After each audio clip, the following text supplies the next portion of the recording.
Film की शुरुआत धरनी नामी शख्स से होती है।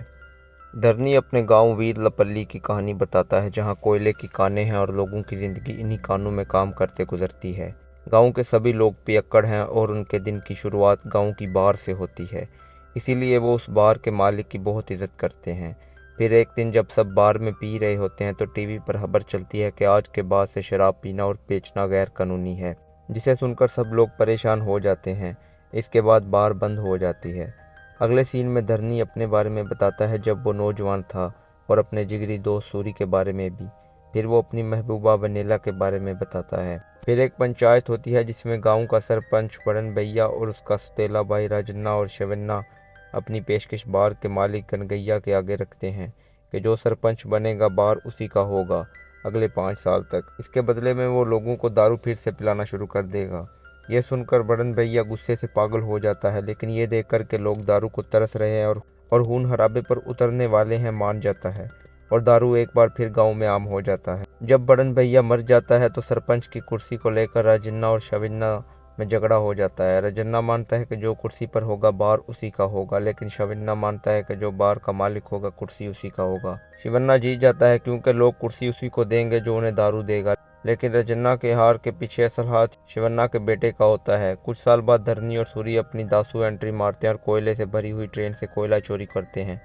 इधर वनीला स्कूल के बच्चों के अंडे चुरा रही होती है। अगले सीन में शिवन्ना के पास नए इलेक्शन का वोटर लिस्ट आता है, तो वो अपने बेटे नंबी को वोट हासिल करने के उपाय ढूंढने का कहता है। नंबी गांव में क्रिकेट मैच करवाने का कहता है और जीतने वाले को इस बार में कैशियर की नौकरी देने का कहता है। बदले में लोगों को उनकी अंगूठी पहननी होगी और इस तरह वो एक बार फिर राजन्ना से जीत जाएंगे।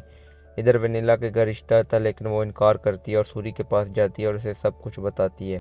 यह सुनकर धरनी वनीला की माँ के पास जाता है और उसे वनीला की शादी सूरी से करने का कहता है, लेकिन वो एक चोर है इसलिए उसकी शादी वनीला से नहीं हो सकती। ये कहकर वनीला की माँ इनकार कर देती है। तब धरनी कहता है कि वो ये क्रिकेट मैच जीतेंगे और नौकरी हासिल करेंगे। तब वनीला की माँ मान जाती है। नंबी धरनी को अपने पास बुलाता है और उसे ये मैच हारने का कहकर धमकी देता है। जब मैच होता है तो धरनी जानबूझकर मैच हराने की कोशिश करता है, लेकिन फिर वनीला के कहने पर वो ये मैच जीत जाते हैं और मजबूरन शिवन्ना को ये नौकरी सूरी को देनी पड़ती है और इसी के साथ वो अगले इलेक्शन का उम्मीदवार नंबी को चुनता है। जब सूरी और धरनी अपने दोस्तों के साथ बार के बाहर बैठे होते हैं तो धरनी सूरी को बार से दारू लाने का कहता है। जब सूरी बार से दारू लाने जाता है तो सूरी को शिवन्ना के लोग मारने लगते हैं। तब धरनी आ जाता है और सबको पीटता है। इसके बाद पुलिस शिवन्ना के कहने पर धरनी और सूरी को बहुत पीटती है। जब पुलिस उन्हें छोड़ने का नाम ही नहीं ले रही होती तब एक आदमी रजन्ना को बुलाता है। रजन्ना आता है और इन्हें पुलिस से छुड़ाता है। तब सूरी रजन्ना को इलेक्शन लड़ने का कहता है कि उसे वोट देने की हामी भरता है। काफ़ी इसरार के बाद रजन्ना मान जाता है और इनको लेकर एक पेपर पर दस्तखत करवाता है। तब सूरी और धरनी शिवन्ना की अंगूठी उतार देते हैं और रजन्ना की वाली कान में पहन लेते हैं, लेकिन उसके ज्यादा वोटर नहीं। ये देखकर वनीला रजन्ना को बताती है कि वीरलपल्ली में 60% औरतें हैं, अगर इनका वोट भी हासिल किया जाए तो रजन्ना जीत सकता है। फिर रजन्ना एक पंचायत रखता है और ऐलान करता है कि आज से सब गाँव वाले एक समान हैं। लोग ये सुनकर काफ़ी खुश होते हैं। वनीला की शादी सूरी से होती है, जिसे देखकर धरनी उदास हो जाता है। जब उस बात का सूरी को पता चलता है तो वो धरनी से मिलने बाहर पर आता है।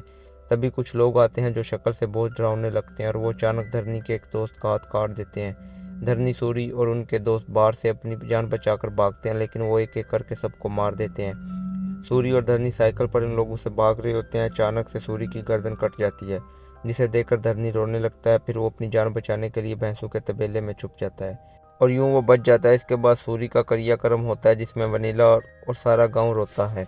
इसके बाद जब पुलिस पंचायत में होती है और सराग और गवाहों से पता चलाती है कि वो कौन थे, तो नंबी कहता है कि ये नक्सली लोगों का काम है, लेकिन धरनी के ये बताने पर कि अगर नक्सली होते तो उन्हें धड़ा धड़ा कर ना मारते बल्कि सीधा गोली मार देता। लेकिन नंबी बातों बातों में ही इस सब का दोष धरनी पर लगाता है और पंचायत खत्म करके सब चले जाते हैं। रात को जब धरनी बैठा होता है तो वो इस रात के बारे में सोचता है और गाँव में उन्हीं जगहों पर जाता है जहाँ पर ये सब हुआ था। वो एक कुएं में कूदता है जहाँ उसे नंबी का छुरा मिलता है। वो उसे लेकर सीधा नंबी के घर आता है और उसके गार्ड को मार कर घर में तोड़फोड़ करने लगता है। नंबी को पुकारने लगता है। तब नंबी की वाइफ आती है और उसे बताती है कि वो घर नहीं, और ये भी बताती है कि ये सब नंबी ने वनीला के लिए किया है। वो उसकी हवस में मुब्तला हो चुका है और धरनी को पहले वनीला को किसी महफूज जगह ले जाने का कहती है, फिर नंबी को मारने का कहती है। ये सुनकर धरनी वापस आ जाता है और सुबह जब वो वनीला के घर जाता है जहाँ सूरी की मौत की रस्म होती है, तो वो वनीला को मंगलसूत्र पहनाकर अपने घर ले आता है। जब नंबी का एक आदमी वनीला पर आवाज़ लगाता है तो धरनी उसे मारता हुए नंबी के घर ले जाता है और धमकी देता है कि अगर फिर किसी ने उसकी औरत पर बुरी नज़र डाली तो वो उन्हें काट डालेगा। फिर वो वनीला से मिलता है। वनीला उसे मंगलसूत्र पहनाने पर बुरा भला कहती है, लेकिन वो उसे बताता है कि उसने गांव वालों से उसे बचाया है और उठकर चला जाता है। फिर जब वो घर पर होता है तो धरनी की माँ उसके हथियार देख लेती है। धरनी से इस सब का मकसद पूछती है। धरनी उसे कहता है कि ये उसने नंबी को मारने के लिए रखे हैं, लेकिन सूरी की माँ उसे इस सब से बाज आने का कहती है और वनीला का ख्याल रखने का कहती है कि अगर वो भी मर गया तो फिर वनीला का क्या होगा। तब नंबी मान जाता है और अपने हथियार ज़मीन में गाड़ देता है। इधर नंबी के बाप शिवन्ना को जब पता चलता है कि नंबी ने ये सब किया तो इसे थप्पड़ मारता है और उसे बाज रहने का कहता है। लेकिन एक रात जब धरनी घर नहीं होता तो वो अपनी बीवी के साथ वनीला घर आता है और वनीला को सब बताता है कि उसने सूरी को मारा है और धरनी वनीला से प्यार करता है। धरनी ने वनीला से शादी भी इसलिए की ताकि वो मुझसे इसे बचा सके, और अब वो धरनी को मारने जा रहा है और उसके बाद वो वनीला से शादी करेगा। फिर जब दसरा का दिन आता है तो सब लोग जमा होते हैं। वहाँ नंबी के आदमी जिन्होंने सूरी को मारा था नंबी के कहने पर धरनी की तरफ बढ़ते हैं और उसे दबोच लेते हैं, लेकिन वनीला वहाँ पहुँच जाती है और धरनी को पुकारती है। तब धरनी उनके जंगल से निकलता है और सबको एक एक करके मार डालता है और आखिर में नंबी की गर्दन भी उड़ा देता है। पुलिस धरनी को पकड़ कर ले जाती है, लेकिन कुछ समय बाद धरनी जेल से रिहा हो जाता है। तब वो आकर बार जला देता है और वनीला को गले मिलता है। इसी के साथ मूवी ख़त्म हो जाती है।